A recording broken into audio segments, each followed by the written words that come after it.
제가 첫 번째 오늘 4번 타자까지 가는데요. 1번 타자이기 때문에 제가 인권과 민주주의 하지만은 처음이기 때문에 앞에 전반적인 것도 자료집에 좀 지어놨습니다. 혹시 그 SDG 처음 접하시는 분 계세요? 한번 제가 확인해. 17개 다 외우셨나요? 그거부터 시작해야 되는데. 그러면 우리 2분만 딱 1, 2분만 활용해서 외우도록 하겠습니다. 자, 그 자료집에 보시면은 한글로 된 거 있죠? 한글로 그 17쪽에 보면요. SDG라고 한글로 돼 있는 거 있죠? 일단은 한글로 하겠습니다. 키워드에다 동그라미 치시고요. 제일 처음에 빈곤 있죠? 이건 앞으로 15년 동안 이 전 세계가 통용된 공용의 언어거든요. 그래서 확실히 외워두면 좋습니다. 여러모로 오늘 할 때도 그렇고요. 처음에 빈곤에다 동그라미 치고 그 다음에 기아, 3번은 건강, 4번은 교육, 5번은 성평등 이렇게까지 5개를 하고 요거를 가지고 스토리텔링을 하시는 겁니다. 어떻게 얘기하시냐면은 나는 가난해서 먹지도 못하고 건강도 안 좋고 교육을 못 받아서 성평등 개념이 없다. 이렇게 5개. 이렇게 딱 키워드를 하나 외우는 거예요. 그래서 키워드 중심을 하는 거예요. 자, 해보세요. 자, 나는 가난해서 배도 고프고 건강도 몸도 아프고 그리고 교육도 못 받아서 성평등 개념이 없다. 이렇게까지 5개가 딱 되는 겁니다. 그래가지고 그 다음에 이제 물 마시고 정신 차려서 에너지를 회복하고 그 다음에 일을 해서 일자리죠. 그 다음에 산업화를 해서 불평등을 감소했습니다. 이렇게 그죠? 물 마셔서 에너지를 회복하고 일해서 그다음 산업화를 기여해서 불평등을 감소했다. 이렇게 5개.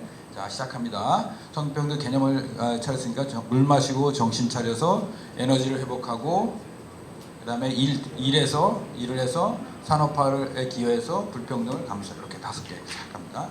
자, 불평등이 감소돼서 도시에 가서 살았더니 과잉 생산과 소비를 해서 기후가 변화돼서 물이 망가지고 땅도 다 망가졌습니다. 이렇게 아시죠? 자, 도시가 나오죠. 도시, 그 다음에 과잉 생산 소비거든요. 이거는 과잉 생산 소비, 그 다음에 기후 변화, 그 다음에 해양 생태계, 육상 생태 이렇게 되는 거예요. 자, 그러면 스토리를 하면은 도시에 가서 살았더니 너무 지나치게 생산과 소비를 많이 해서 기후 변화가 생겨서 물이 망가지고 땅도 망가졌습니다. 자, 이거를 그럼 어떻게 해결할 건가? 이를 위해서는 여러 가지 16번은 여러 가지가 있는데 정의와 가버넌스를 하는데 이쪽 용어를 하면은 평화와 인권과 민주주의입니다. 키워드가 이렇게 거든요. 평화와 인권. 그래서 이걸 해결하기 위해서는 평화와 민주주의와 인권이 제자리를 잡아야 되고 마지막으로는 글로벌 파트너십을 포함한 이행 수단이 필요합니다. 이렇게 그렇죠? 그렇죠? 자, 그러면 자, 처음부터 이제 다시 해보는 겁니다. 자기 몰입을 하셔가지고 자기 스토리 얘기했습니다. 자, 나부터 시작하겠습니다. 나는 가난해서 먹지도 못하고 건강도 안 좋고 교육도 못 받아서 성평등 개념이 없습니다. 물 한 잔 마시고 정신 차려서 에너지를 회복하고 일을 해서 산업화에 기여를 해서 불평등을 감소했습니다. 그래서 도시에 가서 살았더니 너무 과잉 생산과 소비가 심해서 기후변화가 생겨서 물이 망가지고 땅이 망가졌습니다. 그래서 이를 위해서는 평화와 인권과 민주주의가 바로 서야 되고 글로벌 파트너십을 포함한 이행수단이 필요합니다. 이렇게 아셨죠? 이따 끝날 때 한 번 더 할 겁니다. 이렇게 하면은 그 다음에 잘 게 되는 거예요. 이렇게 아시죠? 복잡하게 생각하지 마시고 이게 로직이 있는 거, 스토리가 있으니까 키워드 중심으로 하고 그러면 이제 다음 단계는 뭐냐면 제가 골을 얘기하면 키워드가 딱 나대요. 아니면 거꾸로 할 수 있고 골텐이 뭐죠? 골텐 10번에 불평등이 들어가 있습니다. 13번 5번 성평등 7번 에너지 15번 육상 생태계 그 다음에 2번 기아. 자, 그렇죠? 그렇게 딱 해주셔야 됩니다. 왜냐면 앞으로 이제 이쪽 분야에서 일하시는 분들은 다 얘기 안 하고 다 이렇게 골텐이 어때? 이렇게 얘기하거든요. 볼 15하고 16이야 우리는 이렇게 얘기하거든요. 그러니까 모르면 못 따라가는 거죠. 그래서 다 키워드를 중심으로 외워주시고 근데 요거는 일부러 쉽게 키워드만 했는데 실제 내용을 보면 이게 통합적으로 되어 있어요. 여러 가지가 있습니다. 그 중에 하나 키워드만 잡은 거거든요. 그래서 키워드를 하는 거와 전체 그 내용도 같이 공부하셔야 됩니다. 자, 수고하셨습니다. 자, 그러면 이제 본격적으로 이제 시작하죠. 제가 맡은 부분이 인권과 민주주의입니다. 앞에서 설명했듯이 토바보기는 잘 드러나지 않는 거거든요. 그러니까 잘 드러난다라는 건 17개의 제목으로 들어간 거 있죠. 그렇죠? 뭐 기아, 에너지, 교육, 건강 이런 거 다 들어가 있잖아요. 근데 거기에 그 고래는 들어가지 않지만은 굉장히 중요한, 이걸 모르면은 고를 이해하지 못하는, 영어로는 missing link라고 할 수도 있고 또 다른 건 invisible hand라고 할 수 있고요. 그렇죠? 보이지 않지만은 굉장히 중요한, 이걸 찾아보는 게 목적이거든요. 제가 맡은 부분은 이제 인권과 민주주의인데 하나씩 보면서 제가 설명드리도록 할게요. 일단은 그 이미 어느 정도 안다고 가정을 하고 좀 진도를 빨리 나갈게요. 나중에 궁금한 거 있으면은 뭐 질의응답으로 하고요. 너무 시간이 많이 잡으면 안 되니까. 자, 목차 내용은 이렇게 되고요. 자, 일단은 이게 2015년인데 국내를 얘기 안 할 수가 없잖아요, 그렇죠? 뭐 다 아시는 얘기이기 때문에 저는 키워드만 적어봤습니다. 좀 암울하죠. 인권과 민주주의가 후퇴된다라는 얘기가 계속 나오고 있습니다. 지난 5년, 10년 동안. 이런 맥락에서 SDG를 얘기한다는 거 잊으면 안 되고요. 그 다음에 아시아 및 국제도 마찬가지입니다. 여러 가지 아시안 난민 위기, 테러와의 전쟁, 시민사회 탄압, 뭐 등등등등 뭐 이런 것들이, 그나마 최근에 가장 기쁜 소식 하나 있었던 미얀마가 드디어 선거를 통해서 선거혁명이 이뤘다는 건 굉장히 기쁜 소식이죠. 이런 와중에. 그렇지만 전반적으로는 민주주의가 굉장히 쇠퇴하고 있다는, 선진국, 개도국 모든 나라, 대부분 나라에서 이것이, 이런 맥락에서 보면 SDG는 뭘까? 그러니까 인권과 민주주의 관점에서 보면 SDG는 어떻게 보면 굉장히 한가한 얘기일 수도 있어요.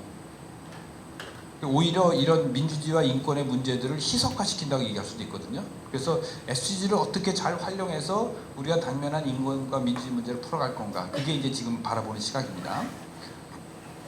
자, 한두 가지만 더 보면은 올해가 또 공교롭게도 이제 다 지났는데 그 마그나 카르타 800주년입니다. 마그나 카르타 800주년이고 유엔 70주년이라는 거, 약간 상징적인 그런 의미도 있고요. 그래서 저는 그 이 SDG를 뭐라고 불렀냐면은 21세기 마그나 카르타, 특히 사회 경제적 분야의 마그나 카르타다, 뭐 이런 식으로도 이제 상징적으로 불러봤고요. 여러분들 알다시피 이제 포스트 2015 프로세스가 4단계까지 끝나서 이제 5단계는 이제 이행 단계로 가는 거죠. 그래서 지금 파리에서 열리고 있는 기후변화에서 그 협상이 끝나면은 그게 13번 해당되는 거죠. 그렇죠? SG 13번까지 되면 일단은 고울에 대한 체계는 다 끝난 겁니다. 그러면 이제 그거 가지고 각 지표 개발하는 거하고 국내 우선순위 만드는 거, 요 단계로 가는 거죠. 그 다음에 이행, 요 단계 와 있다라는 거. 자, 그거 한번 다시 한번 상기를 하고요. 근데 제가 요 그림을 다시 가져왔는데, 왜냐면은 앞에서 이렇게 1단계가 2010년이거든요. 1단계 2010년은 저 때는 뭐냐면은 MDG 10년입니다. MDG 이행 시작한 지 10년째. 그때부터 본격적으로 이제 그 MDG 이후를 어떻게 하느냐에 대한 논의를 시작을 했거든요. 그래서 이 단계를 보면은 이렇게 4개로 되거죠. 제일 처음에 이제 2010년에 MDG 정상회의가 있었고요. 그래서 남은 5년 동안 열심히 하자, 엑셀러레이션 하면서 동시에 그 이후의 목표에 대한 논의를 슬슬 시작했죠. 그 다음에 처음에 만든 게 하이레벨 패널이라 그래서 이른바 고위 그 저명 인사들 23명이가 되면인데, 여기 우리 전 김성환 외교부 장관 MB 때 그분이 여기 참여했습니다. 여기서 이제 보고서가 하나 나왔죠. 여기서 나온 그 유명한 말이 No one leaves behind라는 말이 여기서부터 시작이 됐죠. 그 다음에 이제 2012년에 리우 플러스 20, 그러니까 리우 환경이 20주년 회의가 있었고, 여기서 SDG란 말이 처음 나오죠. 이 본문에 이 문서의 제목이 The Future We Want, 우리가 원하는 미래고, 거기에 한 챕터 이름이 SDG거든요. 여기서부터 이제 뿌리가 있는 거죠. 그 다음에 여기에 후속으로 워킹 그룹이 만들어져서 여기서 이제 17개 문안을 만든 거죠. 그 다음에 또 하나가 있었던 게 뭐냐면 2012년 당시에 유엔에서 타스크팀을 만들었어요. 그래서 유엔 관계된 모든 기구들, 뭐 월드뱅크까지 포함하고 UNDP는 물론이고 다 불러다가 거기서 팀을 만들어서 이 유엔에서 보는 포스트 2021에 대한 문서를 만든 게 있거든요. 저는 그 문서가 제일 잘 맞는 거예요. 균형이 잘 잡혀 있어요. 그래서 그 문서를 요약하면 이렇게 되거든요. 그 문서에서 분명히 뭐라 그러냐면은 이 지속 가능 발전 목표를 4가지로 잡았거든요. 환경, 그 다음에 그 경제 성장, 사회 개발, 사회 발전, 그 다음에 peace and 이게 뭐죠? security를 잡은 거예요. 평화와 안보를 한 4대 축으로 잡았거든요. 굉장히 유엔 이른바 정통 오소독스 유엔 관점에 본 거죠. 그 다음에 핵심 가치를 뭐로 잡았냐면 인권과 평등과 지속 가능성을 딱 잡은 거죠. 저는 이거 보고서 굉장히 아주 기뻤어요. 아, 유엔의 기본 개념들이 있구나, 얘네들이. 그래서 이거를 될 줄 알았어요. 그래서 이거는 유엔 전문가들이 만든 건데, 나중에 이제 비교해 보면은 이거 다 빠졌어요. 이 피스가 뭘로 바뀌었냐면 피스풀이라는 형용사로 바뀌었고요. 근데 그 차이는 엄청납니다. 그거는 이따가 이미연 팀장님 설명해 주실 거고요. 그다음에 이거는 살아남았죠. 경제, 사회, 환경, 평화와 안보가 빠진 나머지만 하게 되는 거죠. 그다음에 중간에 있는 인권과 지속 가능성과 이퀄리티는 어느 정도는 반영이 됐습니다. 특히 이퀄리티가 많이 반영이 된 거죠. 그러니까 지금 SDG를 얘기하는데 전 세계 헤드라인은 뭐죠? 모든 언론의 헤드라인은 뭐냐면 이거예요. 그렇잖아요. 지금 IS부터 시작해가지고 모든 시리아 문제, 난민 문제 다 여기에 문제가 있는데 정작 SDG는 이거는 다 빼버리고 나머지만 한다라는 거. 이게 이제 가장 큰 지금 SDG의 문제라고 할 수 있는 거죠. 거기는 여러 가지 이제 배경들이 있지만은 애초에 유엔에서 만들 때는 이렇게 시작했다는 걸 꼭 기억하는 게 중요할 것 같아요. 이미 지났지만은. 그 다음에 이제 이게 마지막 채택된 거 여러분 문서 하나 가진 거 있죠. 요걸 제목만 다시 목차만 쭉 다시 뽑은 겁니다.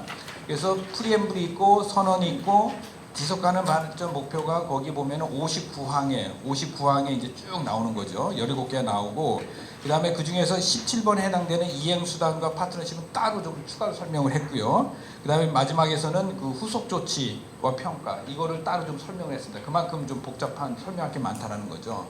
이렇게 돼 있고요. 그래서 이 프리엠블 안에 가면은 여기에 그 유명한 5P라고 있죠. 그래서 이 17개의 고를 5개의 P. 첫 번째가 뭐죠? People, 그 다음에 Prosperity, Planet, 그 다음에 Peace and Partnership 이렇게 5개. 그래서 첫 번째부터 한 5개 정도 사회개발을 People이라고 하고 중간에 경제개발을 Prosperity, 그 다음에 환경을 Planet, 그 다음에 16번은 Peace, 17번은 파트너십이죠. 5P로 이렇게 그게 이제 프리엠블에 있는 거죠. 본문에 들어가 있습니다. 그 다음에 선언에서는 이걸 다 요약한 거고요. 다 요약을 한 거고 그 다음에 이게 본문에 해당되는 거죠. 모두 몇 개랬죠? 17개의 목표와 169개의 타겟. 그 다음에 지금까지 만들어진 그 인디케이터 지표는 304개래나요? 305개 정도 됩니다. 지금 그 정도 이렇게 늘어나는 거죠. 자, 이 구조로 돼 있고 그 이행수단이 굉장히 중요한데 이행수단은 그 재정과 기술과 역량 강화와 무역, 그 다음에 시스테믹 이슈 이렇게 구성이 되어 있고요. 그 다음에 이제 후속 조치 평가는 3단계로 해가지고 일국적 차원, 지역, 대륙 차원, 그 다음에 글로벌 이렇게. 요게 이제 기본 구조로 포맷이 딱 되어 있습니다. 요거를 이제 인지하시고, 근데 이제 보시면은 재밌는 게 인권과 민주주의는 평화라는 말도요. 평화라는 말을 제가 그 다음에 이렇게 이거 뭐죠? 찾기 있잖아요. 찾기 기능으로 2030 어젠다. 그러니까 SDG만 말고 SDG 요것만 말고 이 전체를 가지고 한번 쭉 찾아봤거든요. 제일 많이 나온 말이 파트너십이에요. 물론 디벨롭먼트 서스테이블은 이거는 하도 많아가지고 이거 중요하죠. 이거는 자체 이 전체가 지속가능 발전이 그거는 빼고 파트너십이란 말이 가장 많이 나오고 그다음에 피스가 생각보다 많아요. 피스 18번이나 나옵니다. 18번에 나오는데 근데 피스란 말은 SDG에는 하나도 없어요. SDG에는 없고 그 앞뒤에 설명할 때만 이렇게 있는 거죠. 그 다음에 프라이빗 섹터 비즈니스 이게 기업 얘기하는 거죠. 그게 한 17번 나오고요. 시민 인권이 한 14번, 그 다음에 시민사회가 10번, 민주주의는 딱 한 번 나와요.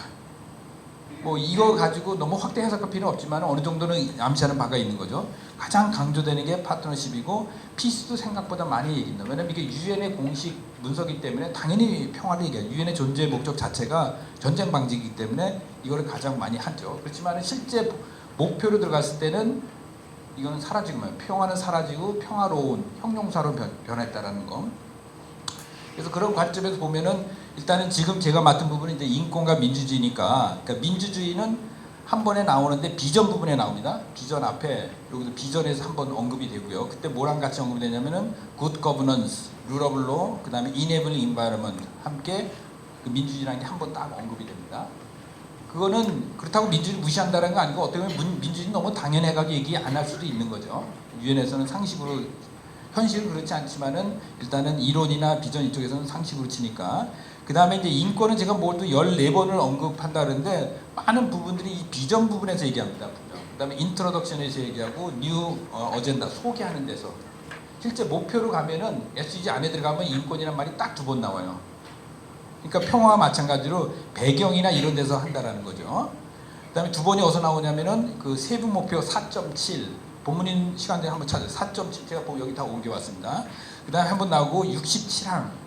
그러니까 SDG 본문 안에서는 타겟, 세부 목표 여기서 딱 한 번 나오는 거죠. 그리고 67 나중에 설명할 때 기업과 인권하고 아동권 할 때 나오는 거. 그래서 4.7 나오는 거는 이거 4가 뭐라 그랬죠? 4가 교육이죠. 교육인데 그중에 4.7이 보면은 일종의 그 여러 형태의 교육의 내용에 대해 나오는데 지속가능 발전, 그 다음에 서스테이블 라이프스타일, 요거는 몇 번이죠? 요거는 몇 번이죠? 12번이죠.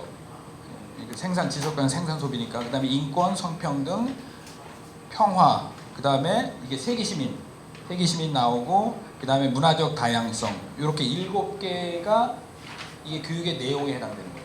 이렇게 구성이 되어 있다는 거. 요때 인권이 나옵니다. 인권교육으로 이렇게 나오면 그 번역은 간단히 붙여놨습니다. 그 다음에 또 인권이 나오는 게 뭐냐면은 앞에서 얘기했듯이 이제 요거는 민주주의죠. 9번 그 비전에서 이렇게 디모크라시와 이렇게 같이 관련해서 한번 나오고요. 그 다음에 67항에 가면은 인권이 또 한번 나오는데 그때는 뭐랑 관련돼서 하면 기업과 관련해서 나옵니다. 그러니까 SDG에서 MDG랑 차이가 있는데 그 중에서 가장 중요한 게 기업이 굉장히 중요한 역할을 하게 되잖아요.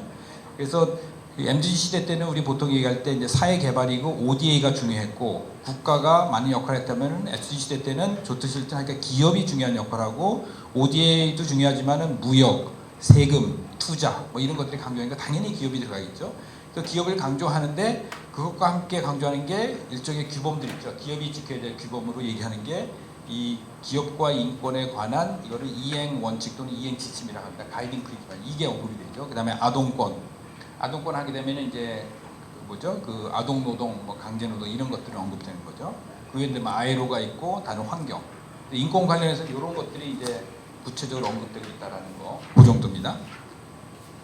자, 그 다음에 또 하나 제가 소개할 게 재밌는 게 우리 대통령께서 이렇게 인권을 언급을 많이 하셨어요. 국내에서는 안 하시는데 해외 나가면 많이 하십니다. 그것도 해외 중에서도 유엔에 가면 얘기해요. 왜냐면 유엔에서 인권은 공식 언어거든요. 그러니까 그걸 써야 돼요. 자, 보세요.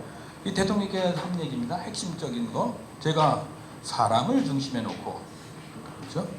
뭐 한쪽에서는 물대포 쏴도 말은 저렇게 합니다. 그 다음에 민주적이고 효율적인 거버넌스와 법치, 인권과 양성평등 원칙도 굳게 지켜나가야 하겠습니다. 시민사회 참여도 확대나가 있습니다.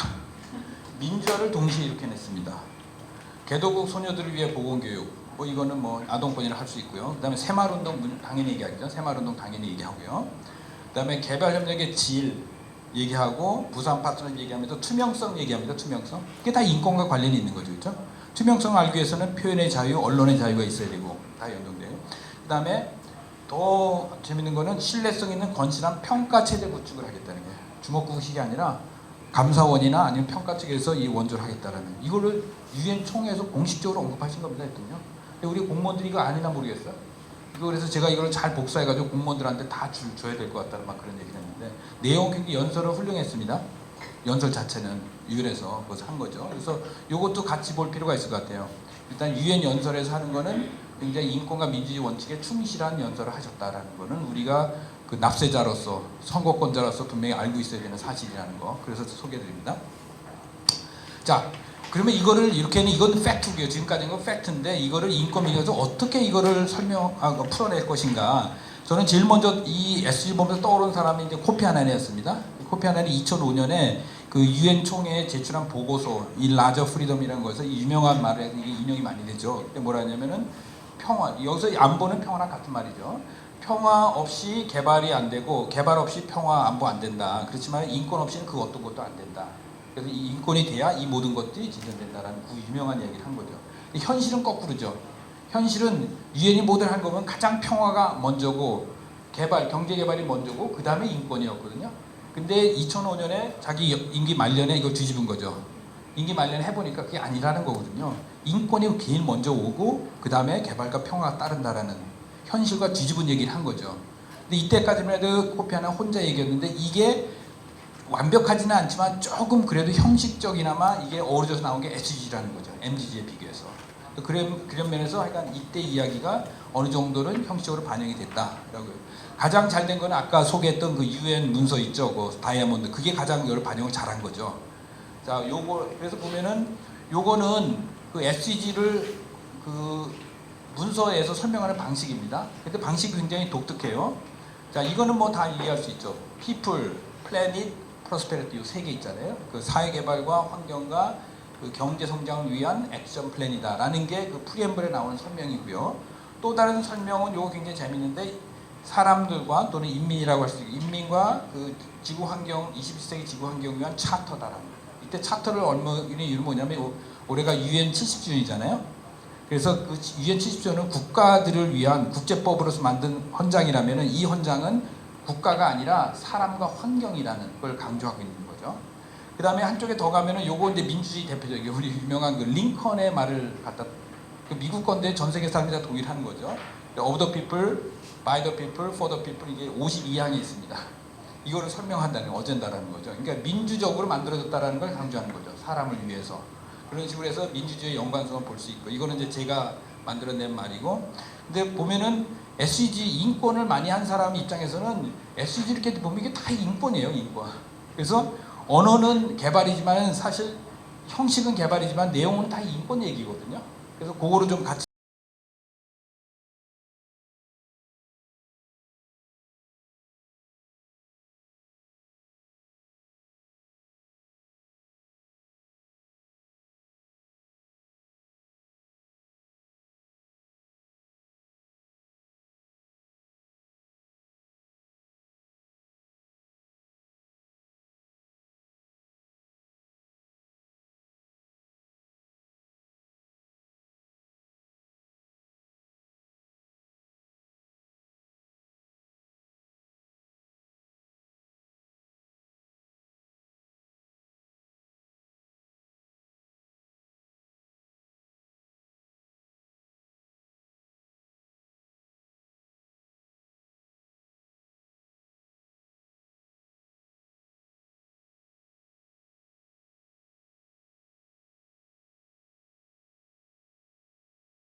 달성할 수 없다라는 그런 의미를 좀 갖고 있다라는 거예요. 이게 크로스 커팅의 의미거든요. 그래서 저희가 제목도 이거 숨은 그림 찾아보기라는 게 잘 드러나진 않지만은 왜냐면은 민주주의란 말 없어요, 그렇죠?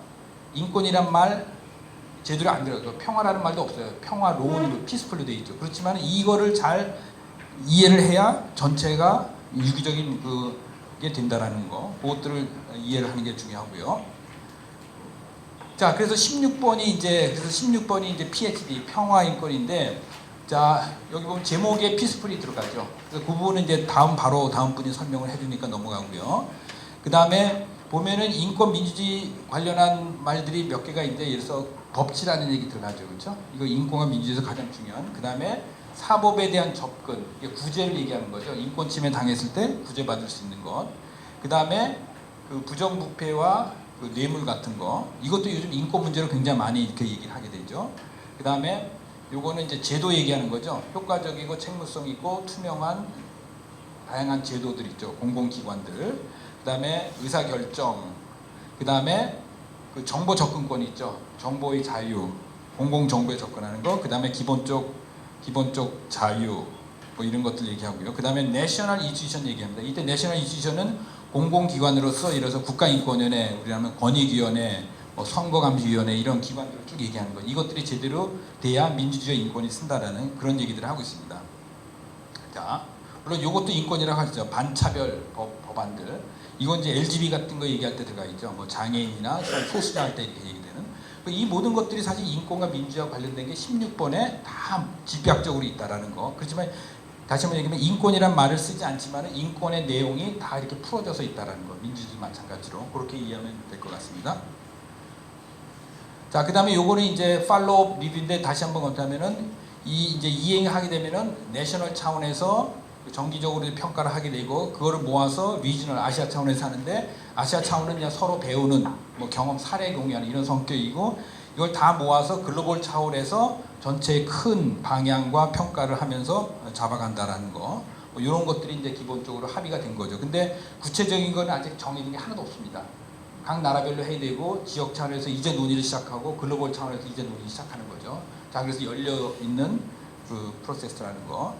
자, 그러면은 이 전체를 인권과 민주주의에서 어떻게 볼 것인가에 대한 몇 가지 정리하는데, 죄송합니다. 제가 이거를 어떻게 좀 체계적으로 해볼까 그러다가 도저히 이게 안 돼가 일단은 나열을 다 했어요. 그래서 오늘 하고 나서 나중에 좀 정리를 할 때 글로 좀 정리하려고 그러거든요. 일단은 그래서 제가 그냥 쭉 얘기만 해드릴게요.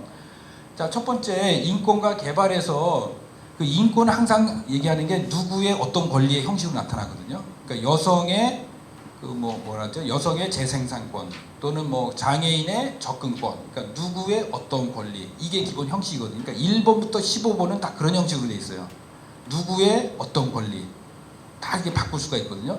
그래서 그 자료집에 보시면은 그 하나가 문서가 하나 들어가 있죠. 그래서 21쪽에 보세요. 21쪽에 보시면은 왼쪽이 그 목표라면은 오른쪽에는 그것과 관련된 연동되는 인권 규범과 제도와 정책을 다 적어놨어요. 물론 100%다 일치되는 건 아니지만은 그 관련된 그 인권들이 다 있어요. 그래서 어떻게 보면은 이거 다 인권 언어로 다 바꿀 수가 있거든요. 그냥 이거 다 이른바 경제사회적 그 문화적 권리겠네 이렇게 얘기할 수 있다라는 거죠. 물론 그 개발로 접근할 때와 디벨롭 접근할 인권으로 접근할 때 차이는 있어요. 그렇지만 상당 부분을 공유하는 부분이 있다라는 거. 보면 제일 많이 나오는 게 뭐냐면은 경제사회 문화적 권리, 이른바 사회권이라고 하는 거고, 발전권도 여기 들어가죠. 그 다음에 각 목표마다 그 UN 기구들이 하나씩 다 있습니다. 다 연동이 된다는 거죠. 그래서 그렇게 볼 수가 있고, 그 다음에 다음 페이지로 가면은 그 뒷장으로 가게 되면은 이제 차이가 있는 게 환경도 마찬가지예요. 그 목표 13 보세요. 목표 13 보면 유엔에 그 환경과 인권에 대한 독립, 인디펜던트 엑스퍼트가 있고요. 그 다음에 톡식 웨이스트, 이런 폐기물 이런 것도 다 인권 문제를 다루고 있거든요. 그래서 그 인권을 전문을 안 하신 분들은 잘 모르겠지만 아신 문제는 굉장히 다양합니다. 이렇게 주제별로 30개 넘게 되는 전문 그 담당자들이 다 있거든요. 거기서 웬만한 거 다 커버가 된다라는 거죠. 자, 그 다음에 이제 16번이 좀 독특하죠. 16번이 굉장히 많습니다. 16번 같은 경우는 이제 이른바 시민 정치적 권리가 많이 들어오죠. 이쪽으로. 시민 정치적 권리. 그러니까 1번부터 15번을 경제, 사회, 문화적, 그 다음에 환경권의 범주라면은 16번은 이제 시민 정치적 권리 쪽이 많이 들어오게 되고요. 그 다음에 17번에서는 이제 다양한 그 것들이 이렇게 된다는 거. 요 구조를 이해하는 게 좋을 것 같아요.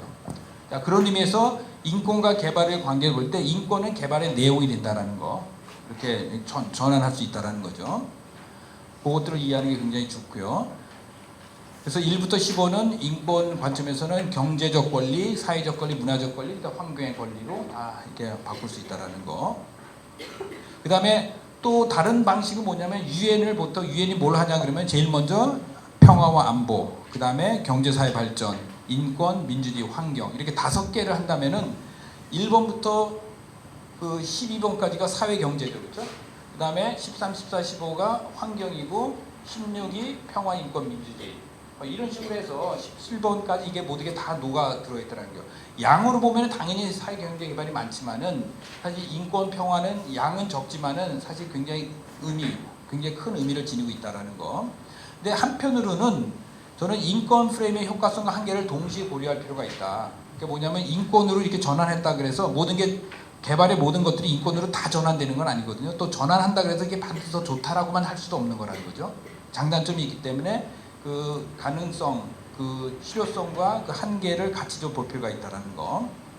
그 다음에 유엔의 발전권 선언을 2번을 언급을 합니다. 본문에 가면은 그 1980년에 UN Declaration on Right to Development을 하는데 그냥 레토릭 차원에서 하지 그것을 실행하는 것에 대해서는 아무런 얘기가 없습니다. 그러니까 발전권은 그냥 선언적 의미만 지닌다라는 거 여기서 여전히 그 실행 단계로 못 내리고 있다라는 거. 그 다음에 계속 얘기하는 인권 기반 접근, Human Rights Based Approach에 대해서는 구체적인 명시적으로 언급하지 않습니다. 오히려 OECD 회의, 우리 한국에서 열렸던 부산에서는 이 RBA를 구체적으로 명시하고 있거든요. 물론 22항에서 시민사회 한정해서 얘기하지만, 근데 여기 UN 문서임에도 불구하고 이거에 대한 공식적인 언급이 없다라는 건 굉장히 좀 유감스러운 거죠. 그만큼 많은 나라들이 인권에 대해서 레토릭 차원에서 수용하지만은 실행 차원에서 여전히 부담스러워하는 게 현실이라는 거.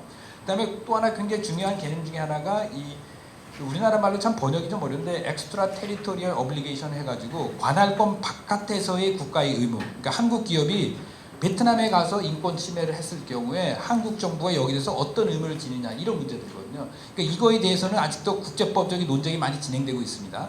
근데 이거에 대해서 명시적으로 얘기하지 않았다라는 것도 약간 한계입니다. 왜냐면 SDG가 보편성이라면은 한국 정부가 글로벌 리스판스를 진다라면 이것도 같이 따라줘야 되는데 이것이 명쾌하게 정리해서 반영되지 않았다라는 거. 그 다음에 또 하나는 국제기구와 국제조약의 인권 책무성에 대한 언급이 없다라는 거.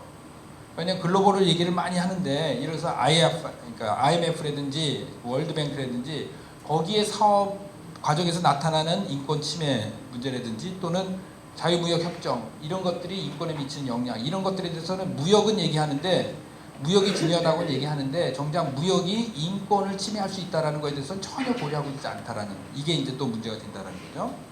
그 다음에 또 하나는 이 SDG라는 거는 이제 자발적 이행 규범인 거죠. 그러니까 이거 안 한다 그래가지고 안보리에서 막 제재 조치하는 그런 거 아니거든요. 대신 안 하게 되면 약간 압박은 받겠죠. 왜 니네 안 하냐?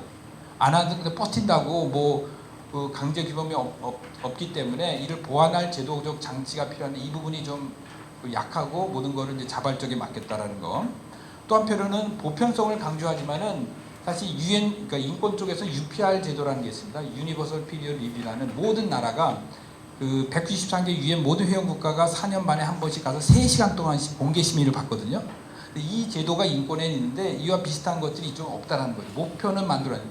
오히려 인권 같은 경우는 목표가 아니라 국제인권 조약으로 돼 있잖아요. 규범성이 훨씬 높기 때문에 UPR을 만들었는데 이 개발 쪽에서는 목표는 만들었는데 이런 제도가 취약하다는 게 그게 가장 큰 약점으로 지금 제기가 되고 있습니다. 그건 다시 말해서 개발과 인권이 분리되어 있다는 거예요. 인권하는 사람들은 제네바 가고 개발하는 사람은 뉴욕 가고 이 분절화가 유엔에서 그저 계속 나타나고 있다는 거. 그 다음에 또 하나는 그 HLAPF라고 하이 레벨 폴리티컬 포럼이라고 해마다 이제 7월에 모여서 여기서 이제 글로벌 차원에서의 모니터링 하게 될 텐데 이 모델리티가 아직 정해지지 않았다는 거. 그리고 기업을 이제 강조하지만 67항에서 그 책무성 메커니즘이 그냥 원칙 정도 언급하는 것만 돼 있지 구체적인 메커니즘까지는 가지 못했다는 거. 요것들이 이제 인권과 민주주의 관점에서 볼 때 SDG 전반에 대한 평가라고 할 수 있고요. 그다음에 시민사회 역할로 오게 되면은 크게 보면은 좀 이렇게 나눌 수 있을 것 같아요. 국내와 국제 그다음에 왜냐면 한국 시민사회 같은 경우는 이중이죠. 이거를 국내에 이행하는 것도 있고 그다음에 개도국이 할 수 있도록 도와줘야 되는 그걸 이제 국제라고 부르는 거죠. 두 가지의 이중의 의미가 있고 그다음에 또 하나는 이행입니다. 그러니까 시민사회도 이거의 이행에 참여해서 기여할 수 있는 게 있고 또 한편으로는 정부가 제대로 하는지 모니터하고 감시하고 제도 개선하는 이 두 가지 의무가 있거든요. 그러니까 이런 식으로 배치해 볼 수 있는 거죠. 그러면은 한국에 있는 모든 단체들이 어떤 단체는 국내에서 이행만 하는 단체, 어떤 단체는 국내에서 이행도 하고 이행보다는 모니터링 쪽에 하는 단체, 또 국제 이렇게 다양하게 구성이 된다는 거죠. 그래서 굉장히 복잡해졌습니다. 그러니까 이 행사를 주관하는 코피들은 기본적으로 말 그대로 국제개발협력이거든요. 기본 초점이 어디 가면 국제 쪽에 가 있는 거죠. 국제 쪽에 가 있고 KCOC 같은 거는 초점이 이제 이행 쪽에 더 많이 가 있는 거죠. 개도국이 가서 사업을 하니까. 근데 애드보커시 한 단체는 직접 사업을 하진 않고 정책 개선이나 모니터링 하는 걸 하거든요. 그럼 이게 다 지금 연결이 돼 있거든요. 그러니까 코피드 같은 거는 17번에 좀 더 초점이 많이 가 있고 KCOC 단체들은 1번부터 15번으로 이렇게 다 사업이 나눠지거든요. 그럼 이 사이에 어떻게 연계가 되고 시너지를 할 건가가 이제 큰 과제로. 그러니까 옛날보다 굉장히 복잡해요. 옛날에 그 개발협력 사업은 흑백 TV였다면 이건 지금 칼라 TV가 돼버렸습니다. 엄청난 복잡해지는 거죠. 자, 그래서 그런 과제를 몇 가지만 쭉 간단히 언급을 하면은 앞에서 얘기했듯이 국제, 국내 이행과 모니터링과 이렇게 참여를 나눠진다라는 거.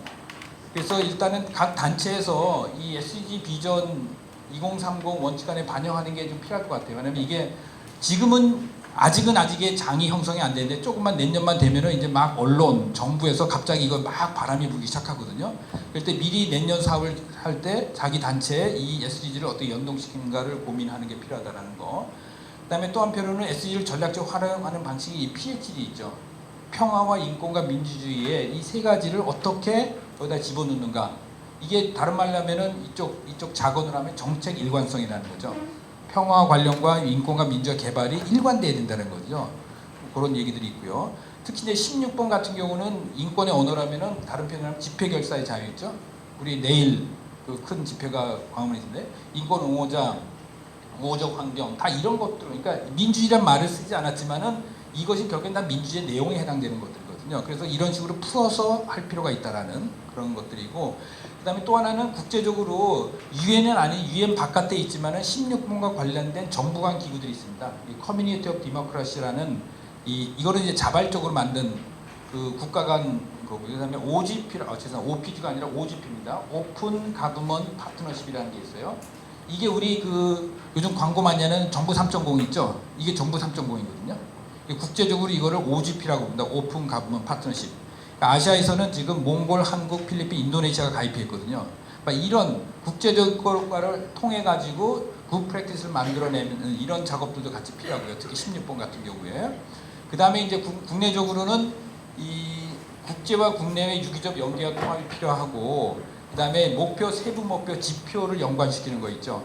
근데 전반적으로 SDG 나올 때까지는 국제 시민사회는 환영하는 분위기였는데 갈수록 이게 내려갑니다. 왜냐면은 이 목표의 언급 레토릭이 세부 목표로 연결이 안 되고 다 빠져나가요. 그 다음에 지표로 갈 때는 더 빠져나갑니다. 점점 워터다운이 되는 현상이 보이고 있거든요. 그래서 굉장히 실망하고 우려하는 게 점점 높아집니다. 그래서 이것들을 우리 나라별 국내에서 이거를 만들 때 어떻게 잘 확보해 나가는 게 굉장히 중요하고요. 그리고 당연히 이제 이거 만들 때 인권 기반 접근이나 인권 역량 평가 같은 것이 도입이 돼야 되고, 그다음에 또 하나는 SDG 국내 이익을 할 때 새롭게 만드는 것이 아니라 기존의 국내의 여러 가지 정책 프레임들이 있거든요. 특히 인권 쪽에서는 NAP라는 게 있습니다. 내셔널 액션 플랜 해가지고 국가 행동, 내셔널 액션, 국가 행동 계획이 있거든요. 여기에 이렇게 연계시키는 거. 그래서 따로따로 되는 게 아니라 녹아 들어가야 되거든요. 근데 문제는 뭐냐면 이 인권 NAP를 하는 사람은 SDG 하나도 몰라요. 그리고 SDG 하는 사람들은 또 저거 모르고.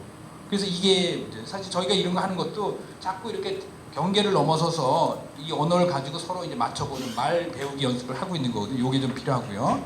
그 다음에 ODA 인권 개선 방안 뭐 당연히 들어가고, 그 다음에 또 하나는 우리나라가 KSP 같은 걸 하는데 민주화 경험을 어떻게 모듈화시켜서 개도국가 공유할 건가, 이것도 굉장히 중요하죠. 지금은 그거 없이 맨날 새마을운동이나 경제성장만 하고 있는데 어떻게 밸런스를 맞출까. 그 다음에 개발 사업을 할 때 세이프가드라든지 뭐 이런 것들도 계속 지금 EDCF라든지 그런 얘기들이 계속 되고 있고요. 그 다음에 이제 국제개발협력 관련한 다양한 법안 및 정책들이 있는데 이거를 인권 입각해서 어떻게 접근하고 인권 역량 평가를 할 건가. 그다음에 마지막은 이제 개별 목표와 세부 목표를 다 인권으로 전환. 앞에서 얘기했죠. 1번부터 15번까지 다 모든 것들이 인권의 프레임을 다 바꿀 수 있거든요. 그래서 어떻게 연관시킬 것인가.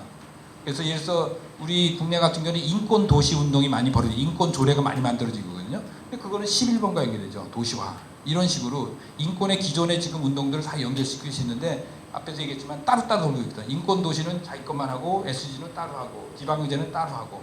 근데 잘만 접근하면 SDG가 이걸 다 모아줄 수 있는 그런 계기를 마련할 수 있다라는 거. 그래서 여러 가지 이제 사례들을 쭉 얘기를 했습니다. 거의 다 끝났는데, 마지막으로 인권 관련해서는 아쉽게도 제가 게으른 탓도 있지만 이 글들이 별로 없어요. SDG로. 그래서 그냥 영어로만 소개를 할게요. 첫 번째는 뭐냐면은 OHCHR UN 인권 최고대표 사무소에서 2013년에 뉴욕에 있는 센터 포 이코노미 소셜 라이트 경제사회 권리 센터와 함께 이 책을 달기 굉장히 한 100몇 페이지 되는 거, 이거 번역했습니다. 코피돼서 번역했거든요.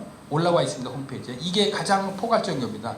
그러니까 개발 관련 또는 포스이거 관련해서 제목을 보세요. Who will be accountable? 누가 책무성을 지니냐? 이게 키워드인 거죠. 인권하게 되면은 개발에서는 책무성이거든요. 그러니까 그거에 대한 가장 개괄적인 거고요.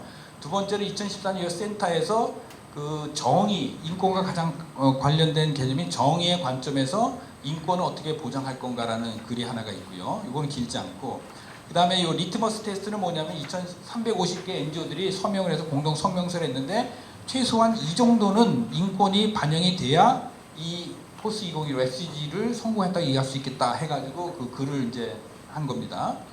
그 다음에는 이제 요것도 최근에 나온 건데 Universal Right Differentiated Response 해가지고 이게 Beyond Border ETO죠. Extraterritorial Obligation.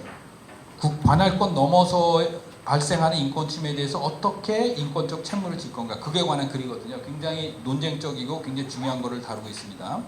그 다음에 요것도 마찬가지로 이제 파트너십 있죠. 17번 글로벌 파트너십 17번인데 17번에서 인권이 굉장히 중요한데 이걸 둘러싸고 오해가 굉장히 많거든요. 그래서 7가지 오해 해가지고 글을 하나 쓴 게 있습니다. 그것도 한번 읽어보시면 좋고, 그 다음에 이거는 덴마크 인권위원회가 쓴 건데 국가인권기구는 어떤 역할을 할 것인가. 근데 지금 우리나라 국가인권위원회는 아무 생각도 없어요. 아직 모르거든요. 그러니까 이런 식으로 다양한 글들이 굉장히 많이 쏟아져 나오고 있다는 거. 요거는 그 코피드 홈페이지에 다 공유해 드릴게요. 참가하신 분들. 그래서 시간 되시면 요거 가지고 더 보충을 하면 좋을 것 같습니다. 요거는 작년에 국가인권에서 한 건데 그 저희 인권재단에서 그 연구한 거거든요. ODA 정책을 어떻게 인권을 하냐 이런 글들이 있으니까 참조를 하시면 될 것 같습니다. 자, 요걸로 일단 이제 발표를 마치도록 하겠습니다.